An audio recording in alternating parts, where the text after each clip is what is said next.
Paper leak થયું કેવી રીતે, આ ગેસ પેપર લીક ક્યાંથી થાય છે, આપણે બિગ વોલ પર આખો એ પેપર લીકનો જે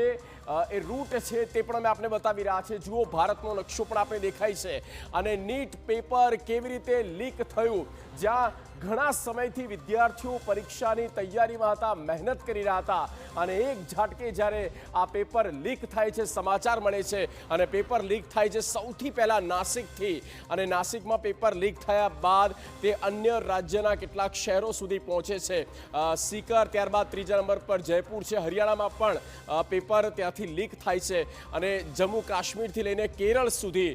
જ્યાં રાજસ્થાનનો એ જયપુરનો રહેવાસી જે પીજી કરી રહ્યો હતો, પીજીમાં હતો અને તે કેરળમાં તેને પેપર મળે છે અને ત્યારબાદ ધીરે ધીરે એ વોટ્સએપથી, ચેટના માધ્યમથી પેપર, જે ગેસ પેપર છે તે અન્ય શહેરોમાં, અન્ય રાજ્યોમાં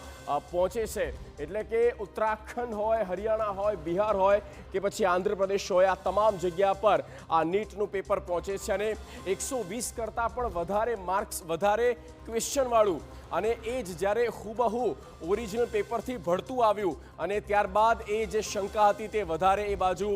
પરિવર્તિત થાય છે કે હા, આ જ પેપર ક્યાંક લીક થયું ચોક્કસ છે। કેમિસ્ટ્રી, બાયોલોજીના 120થી વધારે એ જ ક્વેશ્ચન જે ઓરિજિનલ પેપરમાં હતા અને આખી બાબત જે છે તે આ રીતે સામે આવે છે। પણ પેપર લીક થઈ રહ્યા છે અને તેની પર કેટલાક સવાલો પણ થઈ રહ્યા છે। વારંવાર પેપર લીક થાય છે, વિદ્યાર્થીઓની મહેનત પર પાણી ફરી વળે છે।